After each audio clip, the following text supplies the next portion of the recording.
Eu gostaria de. Eu fiquei na dúvida sobre que não é para prolongar essa amamentação, tal, né? Sobre essas mães que estão com fissura, isso tudo eu entendi. Eu quero saber, a minha dúvida ficou como é que fica com a amamentação não tão nutritiva, que é tão quanto importante a gente vê a importância da nutritiva e da não nutritiva nesse ato de amamentar. Como fica essa questão dessa amamentação não nutritiva nesse momento? Ó, essa questão, ela é mais simples do que parece, tá?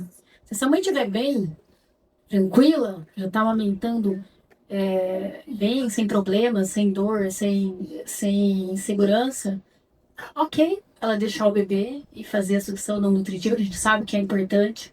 Mas se essa mãe tá nesse período em que ela tá com dificuldade, tá com dor, tem fissura, a gente precisa evitar a sucção não nutritiva, principalmente se essa mãe tiver fissura, tá?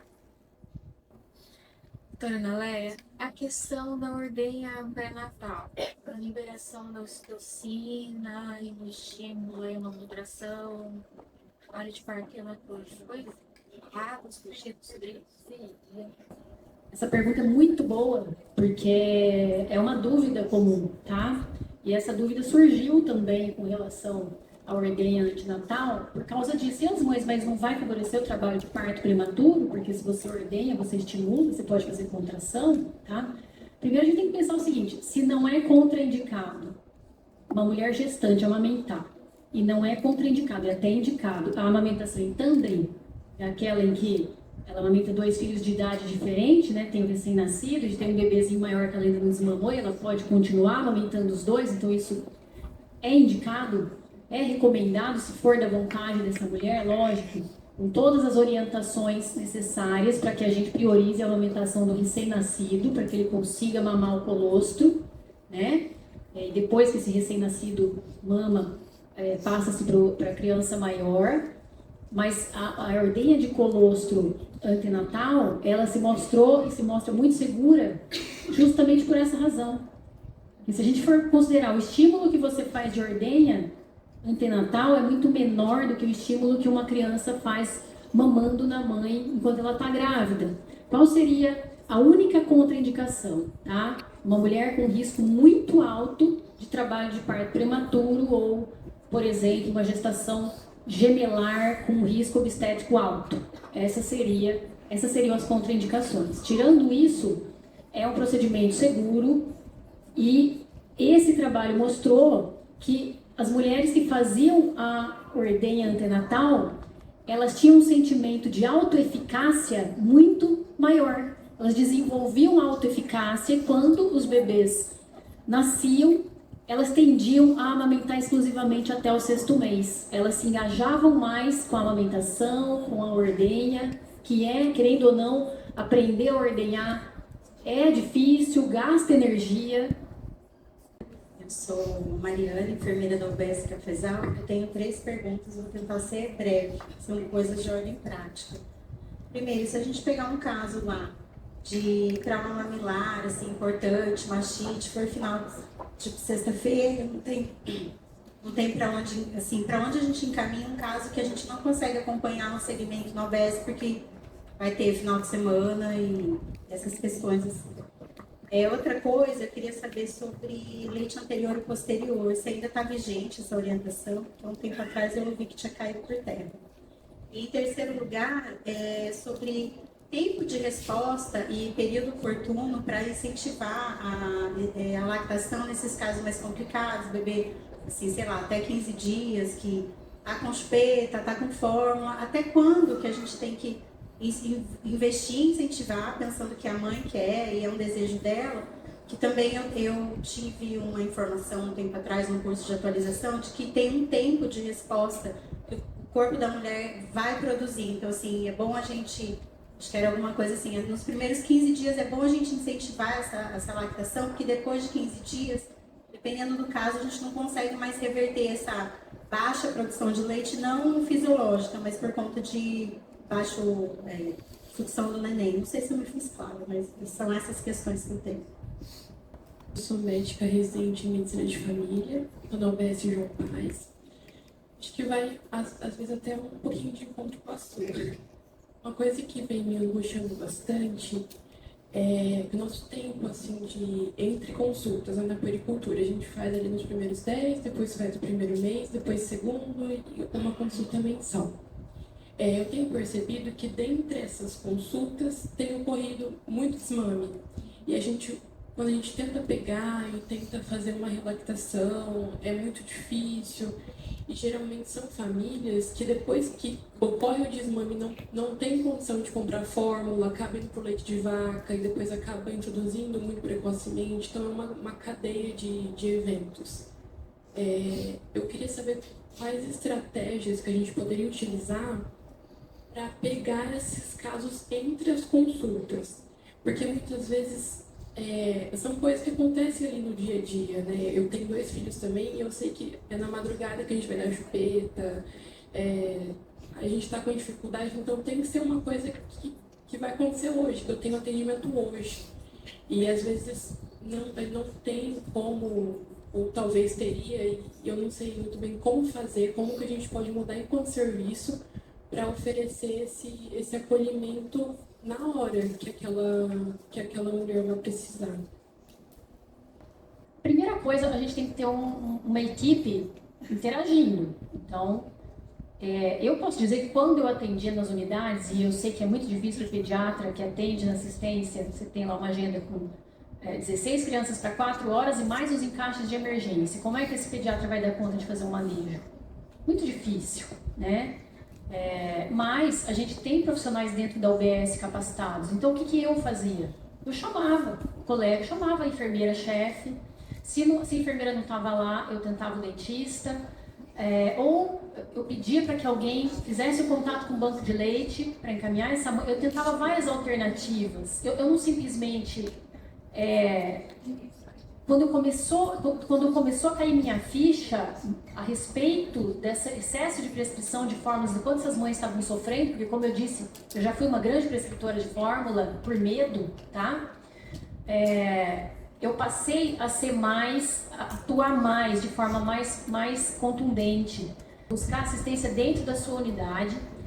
Eu pedia retornos, eu ia lá na minha agenda, eu falava, eu quero retorno dessa mãe. Ah, mas a agenda tá cheia. Não, mas eu quero retorno dessa mãe, eu preciso vê-la novamente segunda-feira, porque ela tá com dificuldade.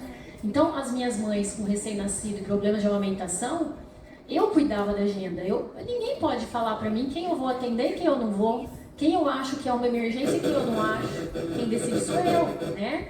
Então, eu, enquanto médica pediatra, eu posso dizer qual é o paciente que precisa ser atendido com prioridade. Então, esse é um outro ponto. Eu posso ir lá na agenda e peço para essa mulher voltar para eu continuar assistindo-a e encaminhando-a aqui para os colegas da equipe, tá? Esse é outro ponto. Tem um outro ponto hoje muito importante que eu acho que está sendo muito legal esse network aqui, porque estando na Pastoral da Criança, hoje eu vejo a Pastoral da Criança como uma grande rede sustentável da amamentação. Os líderes da Pastoral da Criança atuam dentro das casas e eles têm um contato direto com as unidades de saúde. E muitas vezes as próprias unidades não sabem disso, não têm esse acesso aos líderes, ou os próprios líderes ainda não foram à unidade se apresentar. Porém, há uma relação direta e quando há essa questão, nós podemos contar com o apoio do líder da Pastoral da Criança, que vai à casa das mães e atende, seja no fim de semana, seja durante a semana. Então, isso é algo também que a gente precisa começar a colocar em contato para melhorar essa assistência. Não são todas as comunidades que têm Pastoral da Criança, mas muitas têm, tá? Então, essa seria uma outra maneira. Meninas, se vocês quiserem complementar, lógico. Eu queria colocar também, acho que em relação à dúvida da Mari, por exemplo, as situações que acontecem na sexta-feira, né, véspera de feriado, a gente tem retaguarda da maternidade municipal, né? A Rê tem uma equipe lá que consegue dar esse apoio para as mães que têm alguma dificuldade, dos bebês que foram nascidos lá na maternidade, então isso funciona 24 horas por dia. E a gente tem também o apoio, isso até 30 dias de vida, né, Rê? Vocês fazem um atendimento lá na maternidade. aleitamento, então a Rê está me corrigindo aqui a qualquer momento. E a gente também tem o apoio da sala de apoio à amamentação do Hospital Evangélico, que também funciona 24 horas por dia e atende bebês nascidos em qualquer instituição. Então, às vezes, num sábado, num domingo, num feriado, essa mãe pode procurar o serviço que ela vai ser atendida, vai ser orientada, acolhida. Porque a gente sabe que precisa deixar muito claro para essas mães que a complicação ela evolui muito rápido, né? Uma fissura de um dia para o outro, às vezes no mesmo dia ela pode ter uma piora bastante significativa, né? E também uma outra fala que eu queria fazer em relação à pergunta da doutora, eu acho que assim, a gente tem que usar dos recursos também que a gente tem na unidade. Às vezes, marcar mesmo um retorno precoce, a gente tem um protocolo ali com as datas, né, os períodos, mas nada impede de que eu peça retornos precoces para essa mãe, como a doutora Naléia também colocou. Mas também eu preciso usar da puericultura compartilhada, eu preciso utilizar dos outros profissionais que eu tenho na unidade para ajudar a avaliar essa criança. Eu preciso estar atenta desde o e-mail de alta que as maternidades encaminham para a gente, quando vem sinalizado ali um risco de desmame precoce. Dentro do possível, a gente tem tentado resgatar a visita domiciliar na primeira semana de vida, ou o atendimento do binômio, né, ali na primeira semana de vida, porque ali é crucial, né? É crucial esse atendimento, seja na unidade, para a gente identificar os potenciais riscos para desmame, né, as angústias dessa mãe. Mas, assim, para mim, o ponto que é mais importante, mais fundamental, que eu acho que a gente precisa resgatar, é a visita domiciliar. Porque, às vezes, o risco para desmame está dentro da casa, né? Eu preciso avaliar como que é a estrutura para essa mãe amamentar. Eu fiquei pensando aqui, a doutora falando, aquela mãe com 7 filhos, meu, que loucura amamentar, né? Com outras 6 crianças ali ao seu lado, né? Com a rotina da casa, né? Que contexto que essa mulher vive? Não estou falando um contexto de ter conforto, né? Enfim, mas a gente precisa ver qual que é o apoio dela, como que ela consegue se estruturar. Às vezes é um ajuste ou outro na rotina que a gente consegue fazer essa adequação para facilitar a amamentação dessa mulher. Questão do leite anterior e posterior. Ah, tá. Vou passar para a doutora. E eu fiquei com uma dúvida também para a doutora. O que é uma terminologia que você usou? Tummy time. Essa questão do leite anterior e posterior, ela está sendo muito discutida atualmente, tanto pela Sociedade Brasileira de Pediatria, quanto pelo Dr. Marcos de Carvalho, porque o que a gente começou a perceber através dos estudos, que embora o leite posterior, que é o mais gorduroso, tá? Ele realmente está posterior, anterior mais rico em minerais e água, o que acontece? Quando esse bebê começa a sugar de forma efetiva, esse leite ele vai se misturando ao anterior. E quando há uma sucção efetiva, tá? Alguns estudos já mostraram que com 10 minutos de sucção efetiva, então eu não estou falando, tá? Não nutritiva, eu estou falando sucção efetiva.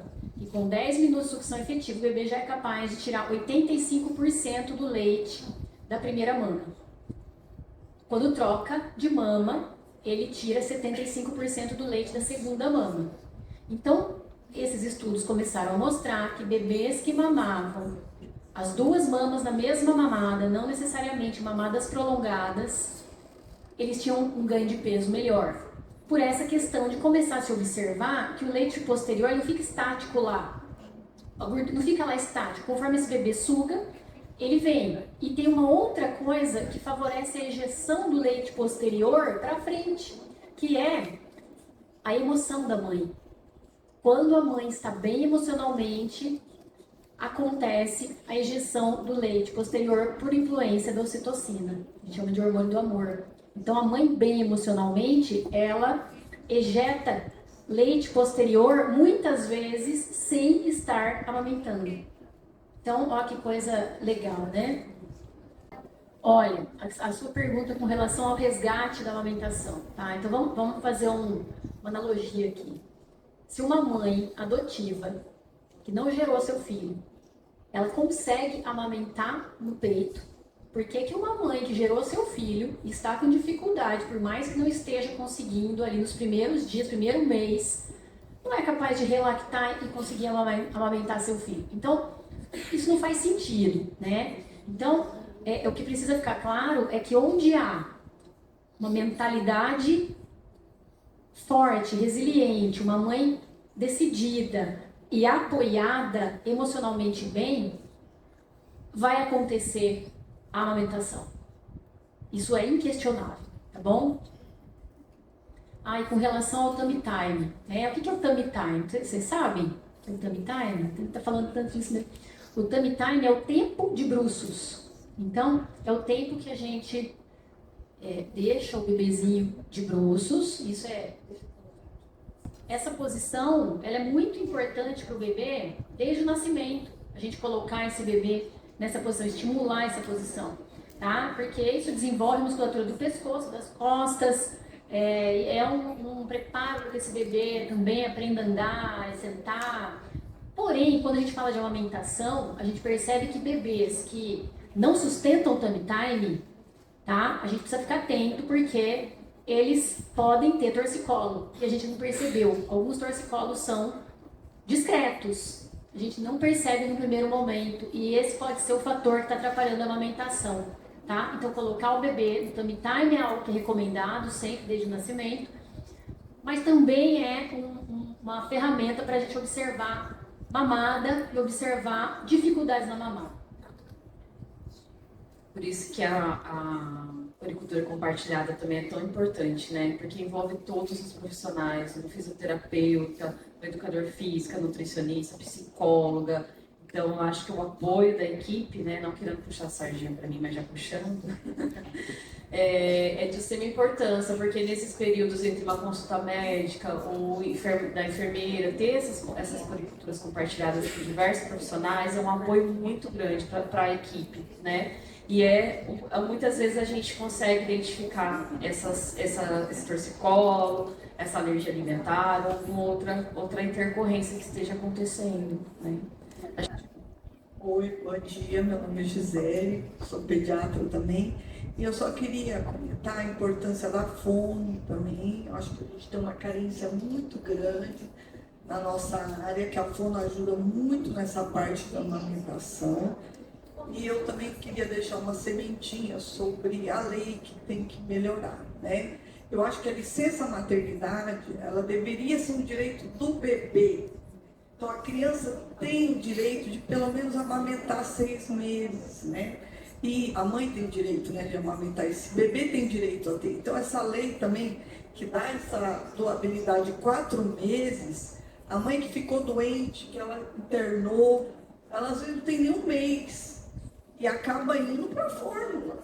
É muito difícil isso, porque ela tem uma pressão muito grande, ela tem que manter na família. Então, esses outros que vêm junto com esse conhecimento todo, tem que andar em conjunto.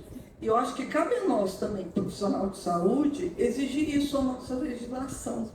Tentar pensar nisso e pensar em mudanças para essa parte.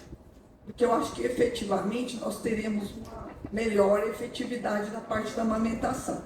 E a educação, porque quando a mãe chega comigo, que é muito comum, 3, 4 meses, doutora, eu vou voltar a trabalhar, a senhora pode me passar uma fórmula? É a primeira coisa que ela me fala. Aí eu tenho que falar para ela, vamos tentar ordenhar, vamos que mantenha o leite. Então são coisas que a gente também não fala, mas que eu acho que é importante ser passado e falado, tá? Agradecemos então pela excelente contribuição da mesa, né, a todos os participantes que contribuíram com as perguntas.